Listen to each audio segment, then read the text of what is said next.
In just about every aspect of modern life, the pressure's on to be unique. In your career, you want to be the disruptor. At a party, you want to be the spontaneous, unpredictable one. Keep them guessing. Right. That's the standard advice for being, an interesting human being. It is. We're sort of culturally wired to value novelty and surprise.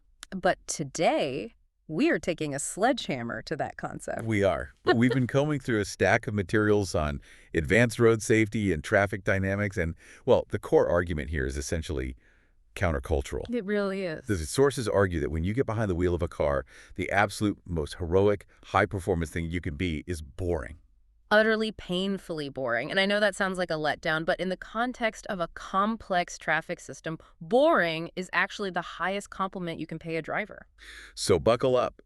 Today we are doing a deep dive into the concept of driver predictability. And before anyone tunes out thinking this is just a refresher on using turn signals, stick with us. The material we're looking at frames this very differently. Oh, absolutely. Right. It's not about obeying the DMV handbook. It's about psychology, nonverbal communication, and understanding the physics of flow. It really reframes the whole activity of driving. It does. Most of us view the road as me versus the world. I'm in my bubble trying to get to work, and everyone else is just an obstacle. Right. But the guide we've analyzed treats the road as a cooperative system. It's a massive, synchronized team sport where everyone is playing at 70 miles an hour, but nobody speaks the same language. And the only thing keeping that system from collapsing into total chaos is predictability. That is the glue. That's what's holding the network together. So let's unpack this. The mission for this deep dive is to upgrade you from a passive operator of a vehicle to an active communicator. I like that. We want to show how being readable creates a ripple effect that prevents accidents, stops those phantom traffic jams, and might even be the missing link for self-driving cars. Let's get into it. Okay, I want to start with the physics, because the source material makes a really bold claim right off the bat. It says that predictability isn't just about safety. Right. It's about efficiency. They spend a lot of time on this idea of the traffic wave. The phantom traffic jam. Exactly. I think this is the most mind-blowing part of driving dynamics. Oh, for sure. We've all been there. You're cruising on the highway, and suddenly everything grinds to a halt. You crawl for 20 minutes, expecting to see a massive wreck or construction or a mattress on the road. And then... nothing. The road just clears up. And you're left wondering, why were we stopped? That is a traffic wave. And it's caused by unpredictability. The source breaks down the mechanism like this. Picture a dense line of cars. Oh. The first driver gets a little distracted. Maybe they're looking at a billboard or checking a text, and they tap their brakes unnecessarily, just a tap. They slow down by, say, 5 miles an hour. Which doesn't seem like a big deal in isolation. In isolation, it's not. But the driver behind them sees the brake lights. Because of human reaction time, which we'll get to, there is a lag. They realize late that the car ahead is slowing, so they have to brake a little harder to maintain a safe distance. So they slow down by more. Right. They slow down by 10 miles an hour. So it amplifies. Precisely. It's the accordion effect. The third driver brakes even harder. By the time you get to the 10th or 20th car, that initial tap has amplified into a full screeching stop. And that shockwave travels backward through traffic. The source notes that these waves can persist for hours after the original car, the trigger car, has already exited the highway and gone home. That is wild to think about. You could be eating dinner at home while 10 miles back on the freeway. People are stuck in a jam you created because you tapped your brakes at 5 p.m. That's a reality. And it highlights why consistency, the first pillar of predictability, is so crucial. If that first driver had just maintained a consistent speed, the wave never starts. You aren't just keeping yourself safe. No, you are smoothing out the world for hundreds of people behind you. You're an anti-traffic jam agent. Yeah. But there's another layer here, right? It's not just physics, it's biology. The source talks a lot about the cognitive load of driving. Yes. This explains the stress and road rage we see. Think about your brain as a processor. Okay. If you are driving next to someone who is behaving predictably, they stay in their lane, they hold their speed, your brain can relax its threat detection system. You know what they're going to do. Right. But if the guy next to me is drifting over the line, or speeding up and slowing down, or weaving, Your brain has to run constant simulations. Is he drunk? Is he going to cut me off? Is he texting? That burns a tremendous amount of mental energy. it puts you in a fight or flight state. Exactly. Which explains why a 20-minute drive in erratic city traffic leaves you feeling physically exhausted, whereas an hour on an open, steady highway feels fine. The processing load is totally different. Uncertainty creates anxiety. And predictability creates calm. So boring is safer, faster, and calmer. We're sold on the philosophy. Now I want to get into the how-to. The source material breaks this down into active habits. It seems to center on two main pillars: consistency and communication. Let's start with consistency. It's mostly about speed and lane discipline. The guide emphasizes that other drivers are constantly triangulating your position relative to theirs. Okay. If you oscillate your speed, rapid acceleration, then coasting, then braking, you make that triangulation impossible. You become a variable that can't be solved. And that forces everyone around you to back off or make risky moves to get away from you. The recommendation is to act like a train on a track. Smooth inputs. Very smooth. If you need to slow down, do it gradually. If you need to accelerate, do it progressively. Avoid the jerky movements. And then there's lane discipline. This is one of my pet peeves, and the source validates it completely. The chronic lane changer. Ah, the weaver. The person who changes lanes every 30 seconds to gain 2 car lengths. The statistics on this are brutal. The source notes that unnecessary lane changes are a leading cause of sideswipe accidents because you are constantly entering and exiting blind spots. And what's the time gain? Is it even worth it? It's statistically negligible. Over a 20-mile commute, aggressive weaving might save you 45 seconds, Wow. but you've raised the accident risk for yourself and everyone else by an order of magnitude. So being predictable means picking a lane that matches your speed and destination, and just Sticking with it until you have to move. let's pivot to communication. Since we can't roll down the window and explain our plans to the car behind us, we have to use the language of lights. Right, and the source material gets very specific about turn signals, and it challenges a really common bad habit. Which is? Most people treat the turn signal as a confirmation of what they are currently doing. I am turning the wheel now, so I will slick the lever now. Like a play-by-play announcer. I am currently changing lanes. Right, but that's useless information because I can already see you moving. The source argues that the signal is for intention. It's a forecast. So it's about the future, not the present. Exactly. You need to signal before you touch the brakes, before you start the turn. You are broadcasting your future to the grid. There was an interesting nuance here regarding the unknown observer. The guide says you should signal, even if you think you're totally alone on the road. Why is that? 2 reasons. First, habit formation. If you have to make a conscious decision, is there a car? No.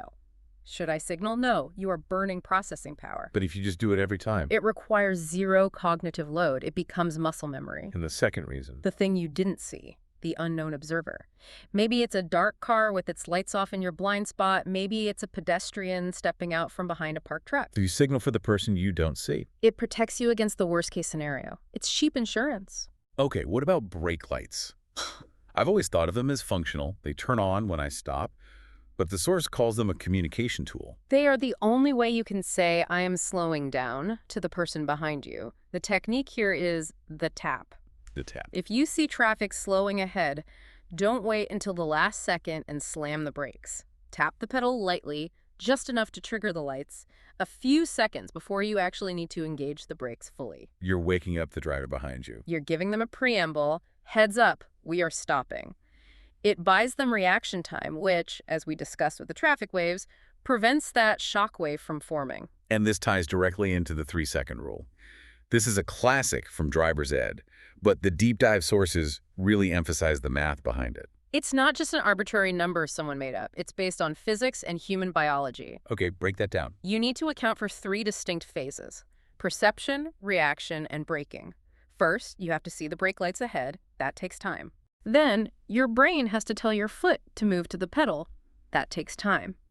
Finally, the hydraulics have to engage the pads. And if you're tailgating, If you are 1 second behind someone, you have physically removed your ability to stop in time.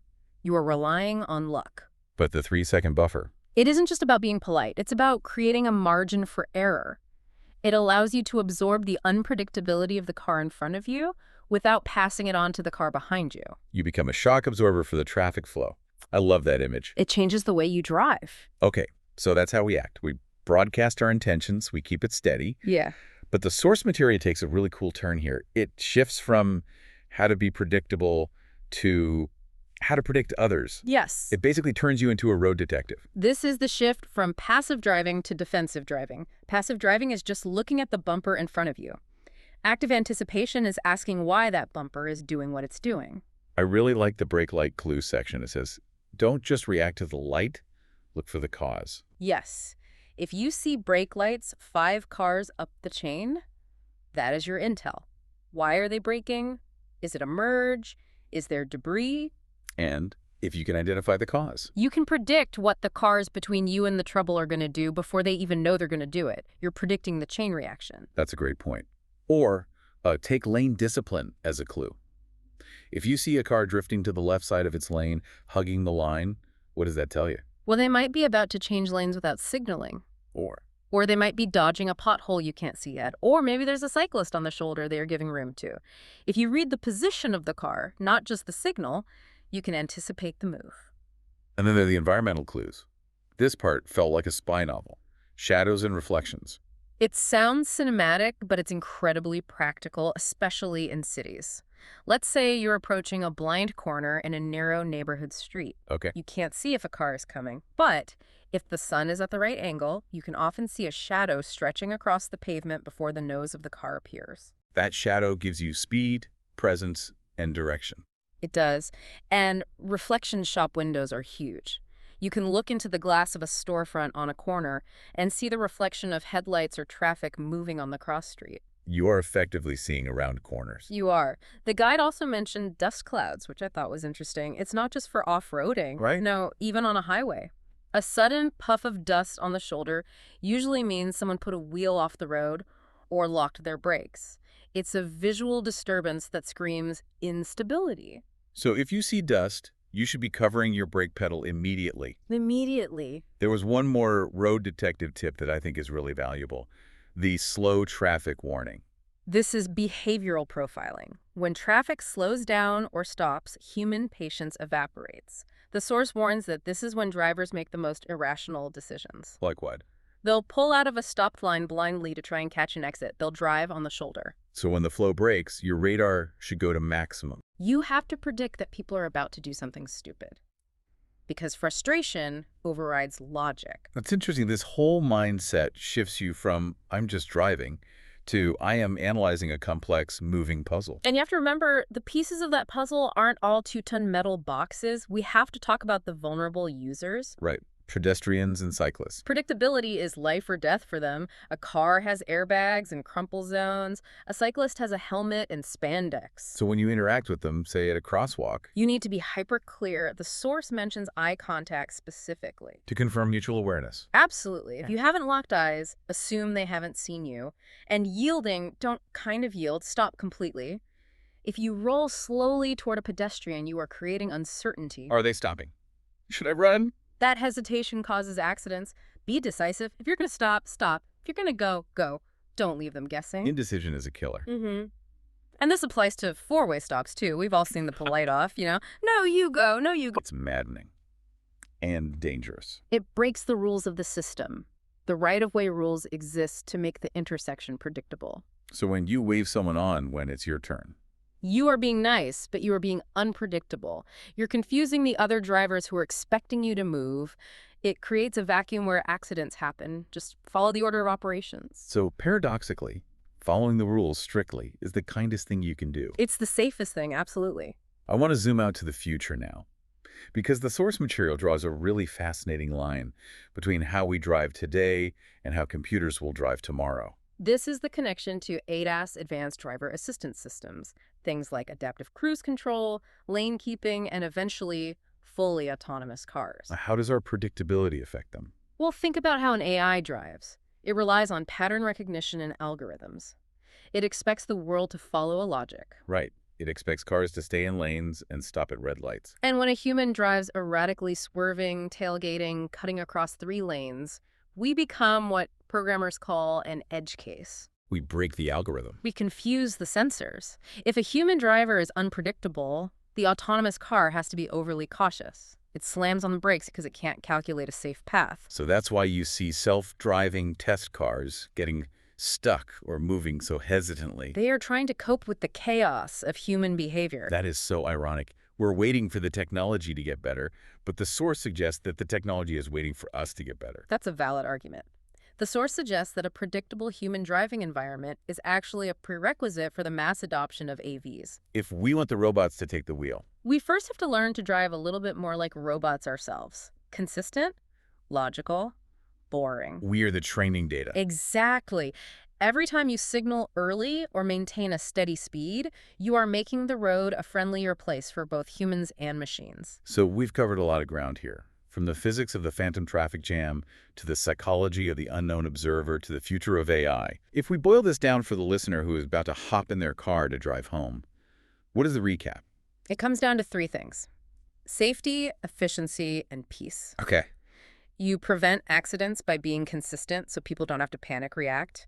You prevent traffic waves by maintaining speed and buffering with that 3-second gap. And you prevent road rage by reducing the mental load on everyone around you. It really is a superpower. You're essentially a traffic calming wizard. A boring wizard, but a wizard nonetheless. So here is the mission for today, the actionable takeaway. Next time you are on the road, try to be the most readable book in the library. Challenge yourself. Can I drive this whole trip without making anyone tap their brakes? Can I signal before I even touch the pedal? Turn on that detective mode. Look for the shadows. Predict the guy who's going to cut you off before he does it. Be readable. Be boring. I love it. Yeah. And I want to leave the listener with this final thought from the source material. It's a bit of a mirror check. We often complain about traffic, as if it's this external force that happens to us. I got stuck in traffic. But you are traffic. Exactly. We are the system. If the system is broken, chaotic, and stressful, it's because the individual parts of us are acting that way. So maybe. Perhaps the path to a high-tech, accident-free future doesn't start with a software update. Maybe it starts with us deciding to be just a little less unique on the highway. Well said. Something to chew on while you maintain that perfect 3-second gap. Thanks for listening to The Deep Dive. Drive safe out there. Safe travels, everyone! Please like, subscribe, and get notified.